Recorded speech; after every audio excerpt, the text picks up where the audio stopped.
This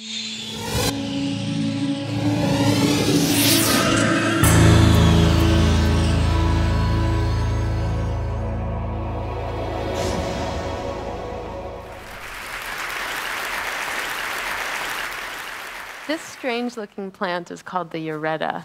What looks like moss covering rocks is actually a shrub comprised of thousands of branches, each containing clusters of tiny green leaves at the end. And it's so densely packed together that you could actually stand on top of it.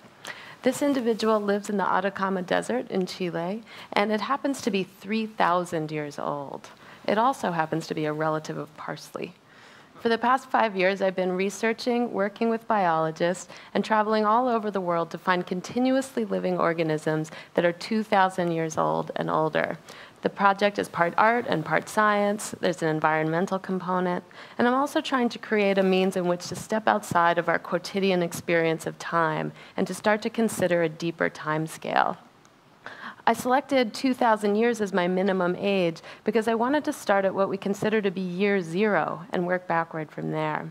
What you're looking at now is a tree called Jomansugi, living on the remote island of Yakushima. The tree was in part a catalyst for the project. I'd been traveling in Japan without an agenda other than to photograph, and then I heard about this tree that is 2,180 years old and knew that I had to go visit it.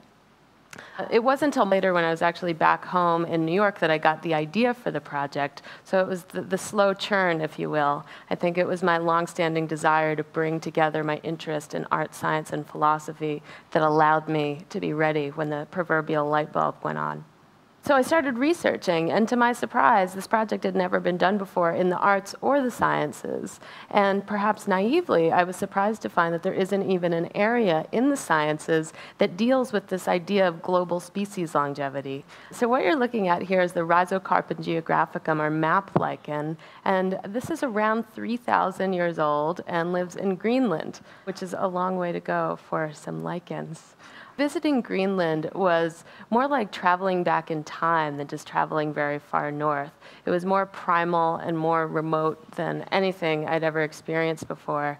And this was heightened by a couple of particular experiences. One was when I had been dropped off by boat on a remote fjord, only to find that the archaeologists I was supposed to meet were nowhere to be found.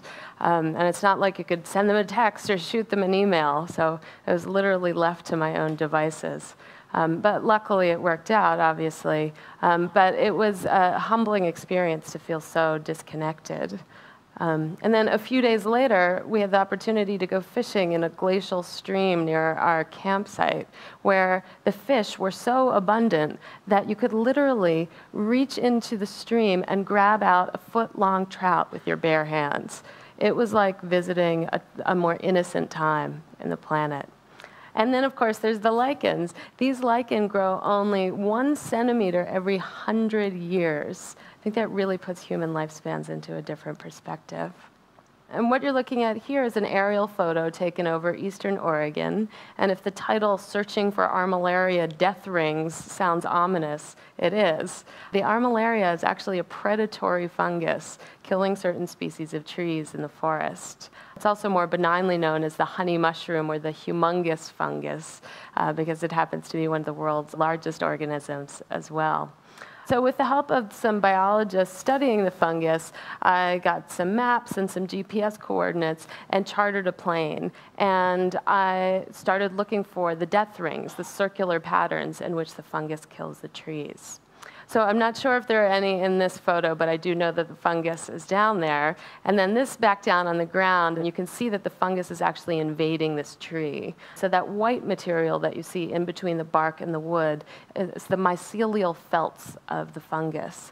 And what it's doing is actually slowly strangling the tree to death by preventing the flow of water and nutrients. So this strategy has served it pretty well. It's 2,400 years old. And then from underground to underwater, this is a brain coral living in Tobago that's around 2,000 years old. And I had to overcome my fear of deep water to find this one. This is at about 60 feet or 18 meters depth. And you'll see there's some damage to the surface of the coral. That was actually caused by a school of parrotfish that had started eating it, though luckily they lost interest before killing it. Luckily, still, it seems to be out of harm's way of the recent oil spill. But that being said, we just as easily could have lost one of the oldest living things on the planet. And the full impact of that disaster is still yet to be seen. Now, this is something that I think is one of the most quietly resilient things on the planet. This is a clonal colony of quaking aspen trees living in Utah that is literally 80,000 years old. What looks like a forest is actually only one tree. Imagine that it's one giant root system, and each tree is a stem coming up from that system. So what you have is one giant interconnected, genetically identical individual that's been living for 80,000 years. It also happens to be male and, in theory, immortal. This is a clonal tree as well. This is the spruce Grand Pisea, which at 9,550 years is a mere babe in the woods. The location of this tree is actually kept secret for its own protection. I spoke to the biologist who discovered this tree, and he told me that that spindly growth that you see there in the center is most likely a product of climate change. As it's gotten warmer on the top of the mountain, the vegetation zone is actually changing. So we don't even necessarily have to have direct contact with these organisms to have a very real impact on them. This is the Fortingall yew. No, I'm just kidding. This is the Fortingall yew. But I put that slide in there because I'm often asked if there are any animals in the project. And aside from coral, the answer is no. Does anybody know how old the oldest tortoise is? Any guesses? 300? No, 175 is the oldest living tortoise, so nowhere near 2,000.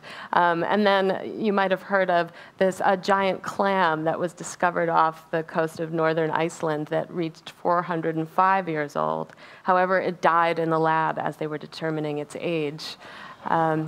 The most interesting discovery of late, I think, is the so-called immortal jellyfish, which has actually been observed in the lab to be able to revert back to the polyp state after reaching full maturity.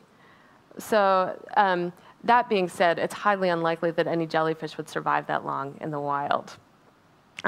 And back to the yew here. So as you can see, it's in a churchyard. It's in Scotland. It's behind a protective wall. And there are actually a number of ancient yews in churchyards around the UK. But if you do the math, you'll remember it's actually the yew trees that were there first, then the churches. And now down to another part of the world. I had the opportunity to travel around the Limpopo province in South Africa with an expert in baobab trees. And we saw a number of them, and this is most likely the oldest. It's around 2,000, and it's called the Sagoli baobab. And I think of all of these organisms as palimpsests. They contain thousands of years of their own histories within themselves, and they also contain records of natural and human events. And the baobabs in particular are a great example of this. You can see that this one has names carved into its trunk, but it also records some natural events. So the baobabs, as they get older, tend to get pulpy in their centers and hollow out. And this can create great natural shelters for animals. But they've also been appropriated for some rather dubious human uses, including a bar, a prison, and even a toilet inside of a tree. And this brings me to another favorite of mine, I think, because it is just so unusual. This plant is called the welwitschia, and it lives only in parts of coastal Namibia and Angola, where it's uniquely adapted to collect moisture from mist coming off the sea. And what's more, it's actually a tree. It's a primitive conifer. You'll notice that it's bearing cones down the center. And what looks like two big heaps of leaves is actually two single leaves that get shredded up by the harsh desert conditions over time. And it actually never sheds those leaves. So it also bears the distinction of having the longest leaves in the plant kingdom. I spoke to a biologist at the Kirstenbosch Botanical Garden in Cape Town to ask him where he thought this remarkable plant came from. And his thought was that if you travel around Namibia, you see that there are a number of petrified forests, and the logs are all giant coniferous trees, and yet there's no sign of where they might have come from. So his thought was that flooding in the north of Africa actually brought those coniferous trees down tens of thousands of years ago, and what resulted was this remarkable adaptation to this unique desert environment. This is what I think is the most poetic of the oldest living things. This is something called an underground forest. So I spoke to a botanist at the Pretoria Botanical Garden who explained that certain species of trees have adapted to this region, it's bushveld region, which is dry and prone to a lot of fires. And so what these trees have done is, if you can imagine if this is the crown of the tree and that this is ground level, imagine that the whole thing, that whole bulk of the tree migrated underground, and you just have those leaves peeping up above the surface. That way, when a fire roars through, it's the equivalent of getting your eyebrows singed. The tree can easily recover. These also tend to grow clonally, the oldest of which is 13,000 years old. Back in the US, there's a couple plants of similar age. This is a clonal creosote bush, which is around 12,000 years old. If you've been in the American West, you know that the creosote bush is pretty ubiquitous. But that being said, you see that this has this unique circular form. And what's happening is it's expanding slowly outwards from that original shape. And it's one, again, that interconnected root system, making it one genetically identical individual. It also has a friend nearby. Well, I think they're friends. This is the clonal Mojave yucca. It's about a mile away. And it's a little bit older than 12,000 years, and you see it has that similar circular form, and there's some younger clones dotting the landscape behind it. And both of these, the yucca and the creosote bush, live on Bureau of Land Management land. And that's very different from being protected in a national park. In fact, this land is designated for recreational all-terrain vehicle use. So now I want to show you what very well might be the oldest living thing on the planet.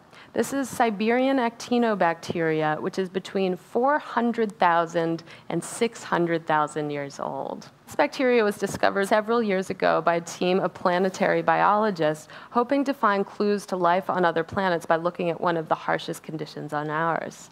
And what they found by doing research into the permafrost was this bacteria. But what's unique about it is that it's doing DNA repair below freezing. And what that means is that it's not dormant. It's actually been living and growing for 500,000 years. It's also probably one of the most vulnerable of the oldest living things, because if the permafrost melts, it won't survive. This is a map that I put together of the oldest living things so you can get a sense of where they are. You see they're all over the world. The blue flags represent things that I've already photographed, and the reds are places that I'm still trying to get to. You'll see also there's a flag on Antarctica. I'm trying to travel there to find 5,000-year-old moss, which lives on the Antarctic Peninsula.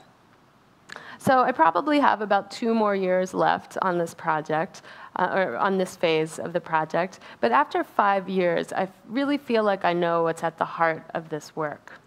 The oldest living things in the world are a record and celebration of our past, a call to action in the present, and a barometer of our future. They've survived for millennia in desert, in the permafrost, at the tops of mountains, and at the bottom of the ocean. They've withstood untold natural perils and human encroachments. But now some of them are in jeopardy, and they can't just get up and get out of the way. It's my hope that by going to find these organisms, that I can help draw attention to their remarkable resilience and help play a part in ensuring their continued longevity into the foreseeable future. Thank you.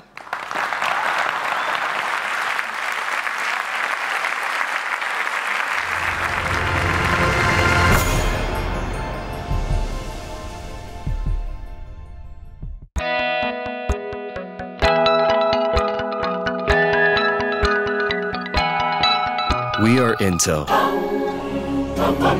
sponsors of tomorrow.